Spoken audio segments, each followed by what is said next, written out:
Tumusabe Allah kituwe kubanga yakigabira oyo yenna gwaba ayagadde.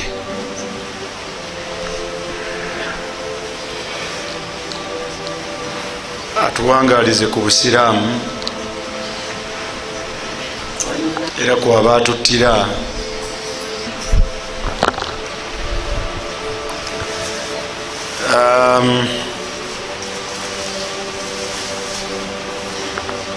ennaku zino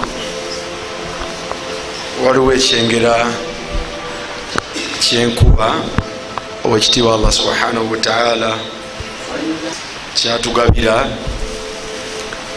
oluvannyuma lw'okubeera nti ebiseera byetuyiseemu ebadde terabikalabika siwe guli.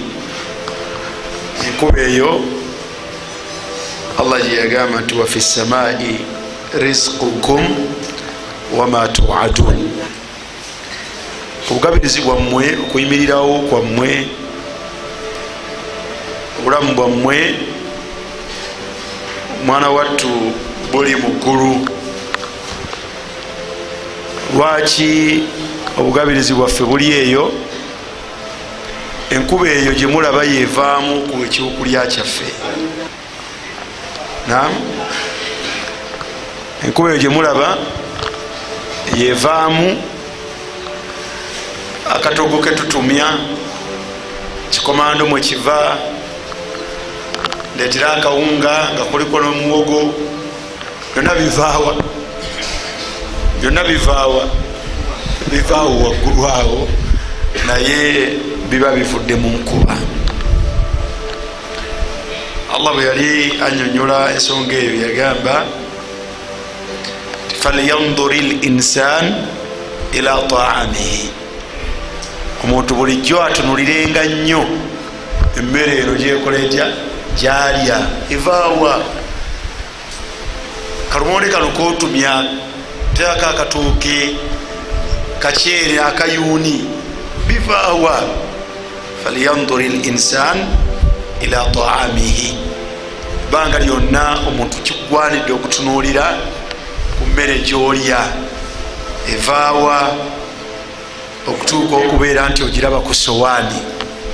Allah yagamba nti anna sababna almaa sabba, nsumulula amazzi okuva mu ggulu olusumulula, mbunduggula amazzi olubunduggula. Anna sababna almaa sabba, kyova olaba nti okutendereza Allah kwe yatuwa tumutendereze nakwo ng'enkuba etandise okutonnya.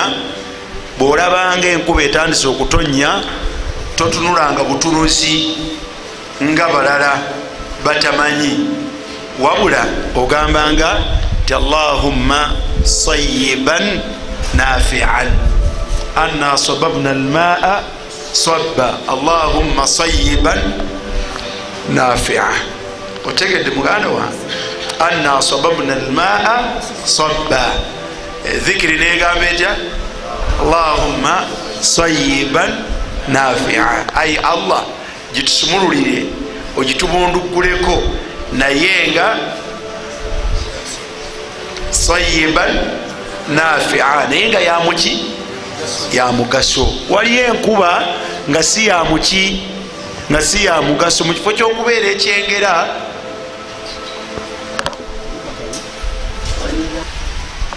mu kifo ky'okubeera ekyengera nebeera kibonerezo. Waliwo abantu b'omulembe abaalaba akalenga kakutte ne gagamba nti hatha aridun mumtirna. Masha Allah, kola bekuttaawo egenda ekola etya, ngenda kutonya. So nga mwana wattu Allah yagamba nti mulowooza nkuba naye ekyo kyekyo mastajaltum min aladhab, bebibonerezo bye mwasabye Allah bibanguyirize. Kuba eyinza okuva waggulu awo naye nga yegenda okutumalawo. Kale tetutunuulira butunuulizi netulinda etonyera, wabula tusaba Allah subhanahu wa ta'ala ebeere yamuki ya mugaso.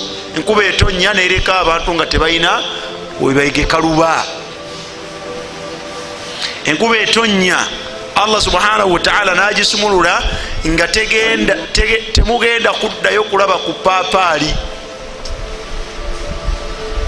Enkuba etonya nereka ensuku nga zonna ziriddawa ziri ku ttaka. Kakati enkuba Allah gyasumulula okuva waggulu awo esobola okubeera ey'omugaso ate esobola okubeera ey'omutawaana. Kakati tusaba Allah Allahumma sayyiban nafi'a, tusabako ekitundu ekimu ekyomugaso gye tuli. Tegereka bulungi. falyanzur al-insan ila ta'amihi anna sababna al-ma'a sabba. Bweyiika bwetyo Allah n'agitonyesa esangayo bye twateeka mu ttaka bye twasiga. Esanga ekitooke nga kikaze kyewasimbuliza, esanga empeke za kasooli ez'ebijanjaalo zewateeka mu binnya nga zikoze zitya, ng'ezimu zivunze. naye Allah subhanahu wa ta'ala فإذا أنزلنا عليها الماء اهتزت وربت وأنبتت من كل زوج بهيج. Allah bwagitonyesako amazzi mwana wattu ng'ekyuka ng'ekola ebyewuunyisa. naye mu byekola thumma shaqaqna al-arda shaqqa, Allah ayasa nayo, ayasa n'ateeka enjatika ku ttaka okwo, olwatika olwasa. Enjatika zino musobole okuyitamu emituusi gy'ebyo ebinafu. Wenulira omutuusi gw'ekijanjaalo gwandiyiseewa ku ttaka erikaze, ne bwe libeera bbisi gwandiyiseewa. Omutuusi gwa kasooli gwandiyiseewa.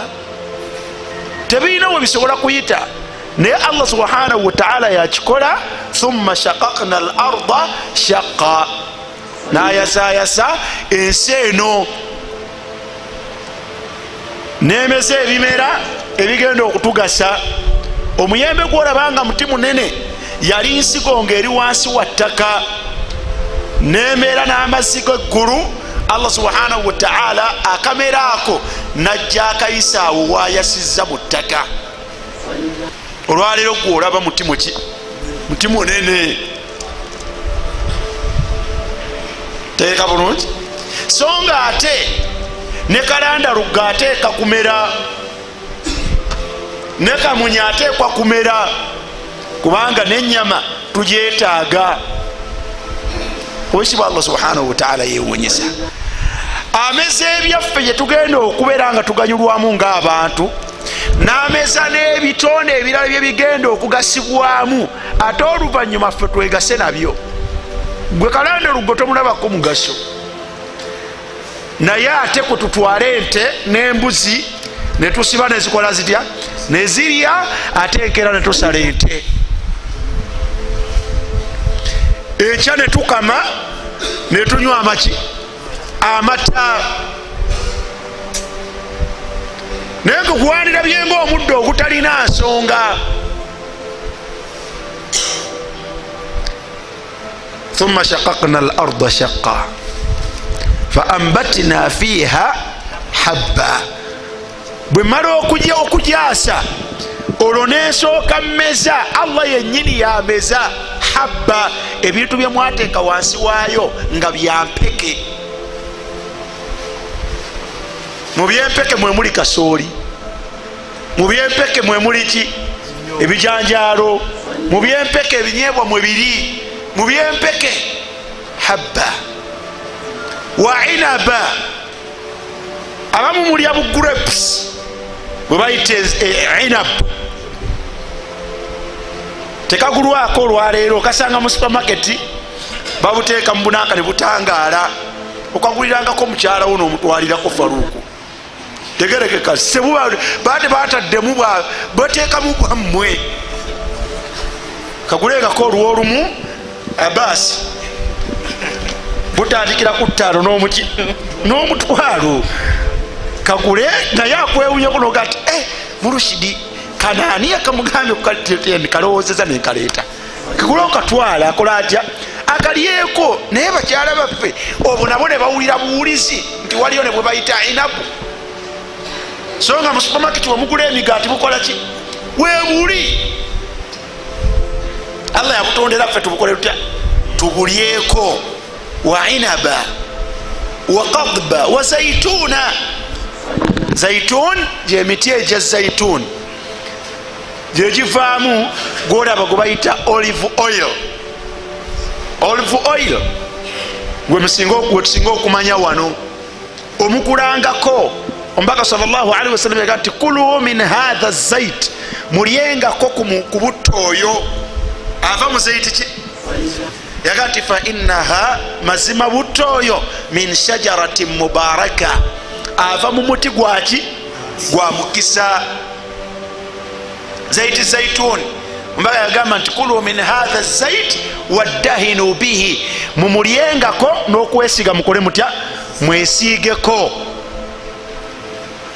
bamujja mu muti ogwo yuqadu min shajaratin mubarakatin zaitunatin ava mu muti gwa mukisa oguyitibwa zaituni allah gweyogerako laga nti wattin wa zaitun ogulangako mu kasupamaketi ecupa eyo esinga okuba ennungi ebeerako extra virgin olive oil nogigula notwala ewaka nogamba mama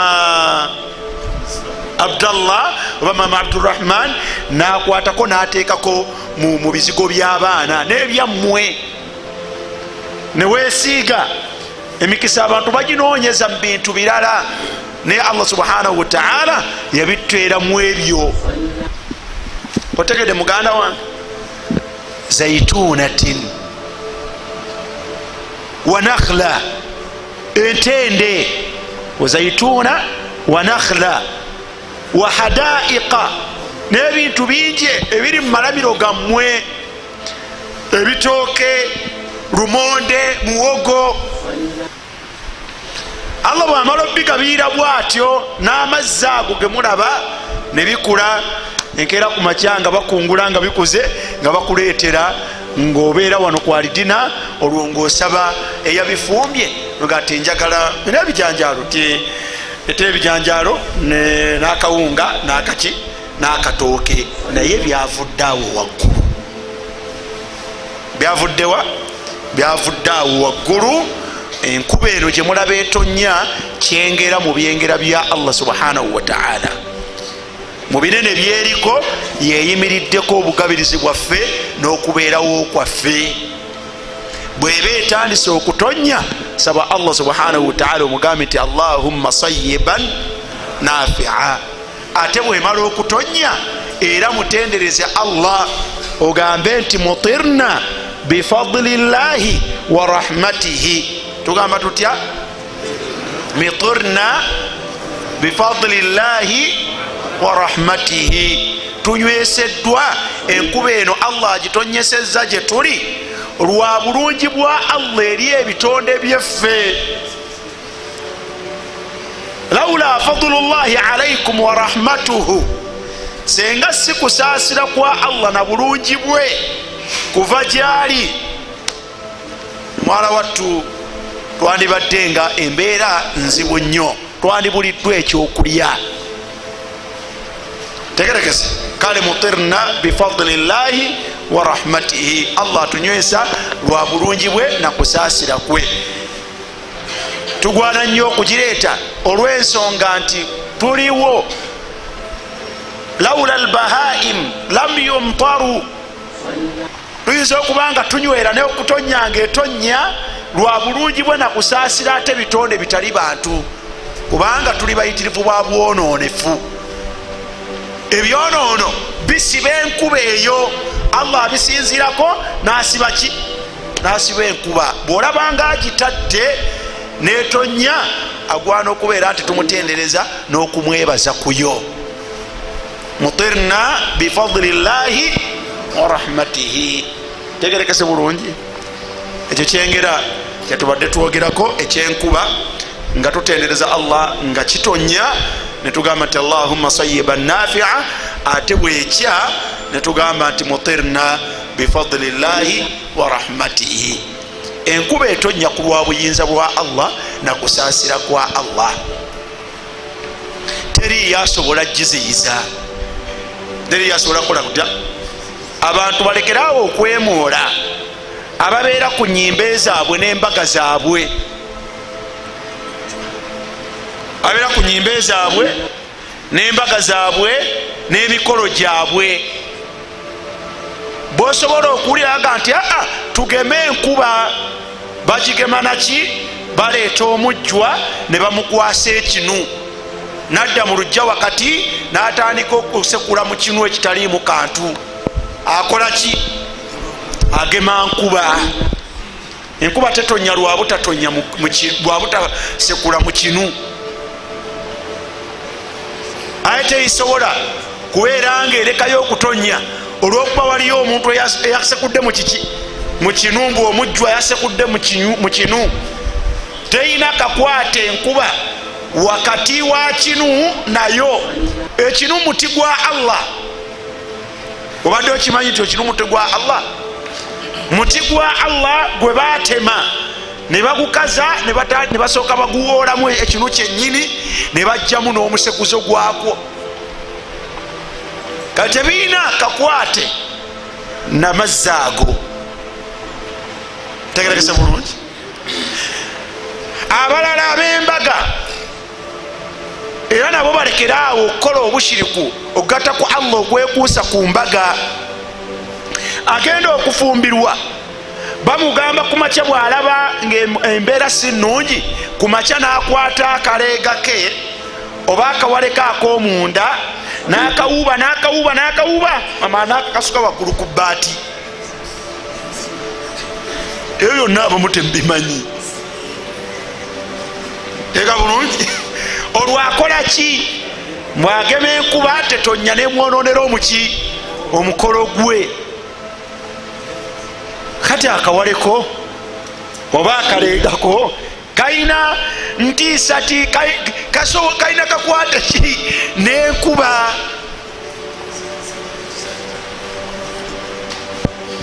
Teeka bulungi. Ebyo byonna bikolebwa nno mu mpya zammwe, bikolebwa mu famirizi zammwe nga temubimanyi, naye bikola bitya?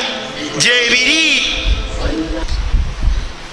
Enkuba eyo tugitwale nga kyabbeeyi.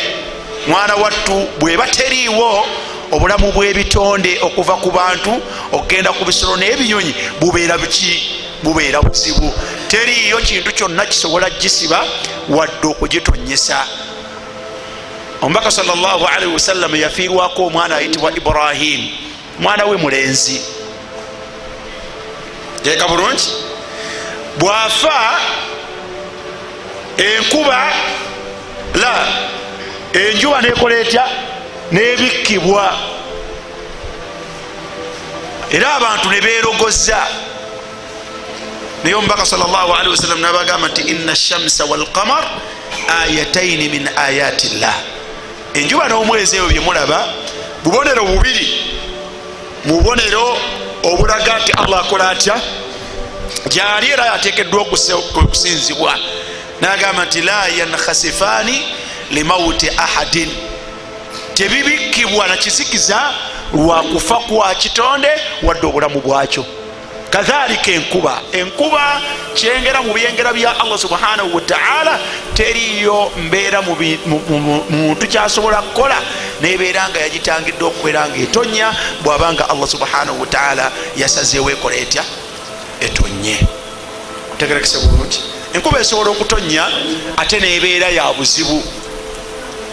Ab'ebutambala nomukulaisi w'ebutambala n'abalala byebakola bakwata bo benyininyini eitha ne badda mu lujja oba ne bayimirira mu ddirisa ne baga ntukola ki kuba omwaziino Allahu akbar olwo omuzira gutandisa okukola kutya n'okunta ekola etya ekunta nnyo. Teeka bulungi eyo byonna mwana wattu ekyo kyekimu ku bimu ebitali bituufu ebikwatagana n'enkuba. Enkuba bwetabuka nefaanagana bwetu tetwaziina. Okwaziina tekulina kakwate naki na nkuba. Enkuba bwetabuka omubaka sallallahu alaihi wasallam kyeyatuyigiriza yetuwa egamba ti Allahumma hawalaina wala alaina Allahumma ala al-akabi wad-darabi wa manabiti ash-shajara wa butuni al-awdiya. Yetuwa nakulwe Sande lwasande mitundu ebimu enkuba yatonye naye nga yabadde nzibu nnyo. Teeka bulungi yabaddemu omuzira nno ngeri serious. Teeka bulungi weebuuze ekyokukola tukole ki bw'obanga oyagala okumanya obuzibu bw'enkuba eyo ekusangangako mu kayumba nga kayabayaba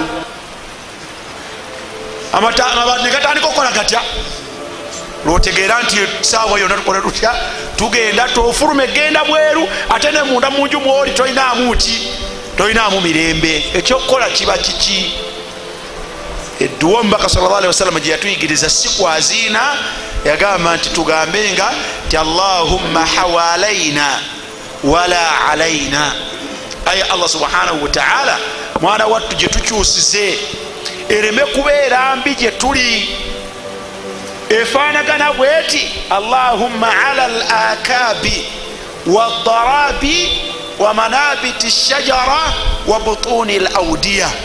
Aye Allah gikyuse efaanagana bwoti ogitwale mu bisenyi ogitwale mu bifo omumera emiti mu bibira ogitwale mu bifo ebitaliimu bantu bimaana mwetagenda kukozesa ki mwetagenda kukozesa bitonde byo.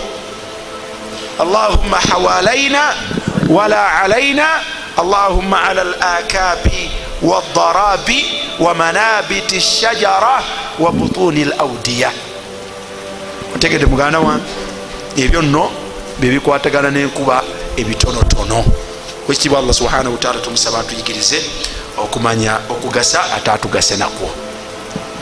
Mulina kye mutegeddemu ngendereddemu n'ebintu bisatu edduwa ezirina akakwate n'okutonya kwaki kwenkuba kubanga ensangi zino erabika yatandise okukola kutya okutonya. Edduwa esooka yeyo gamba nga tusaba Allah agitonyese ngaetandise egamba nti Allahumma sayyiban nafi'a.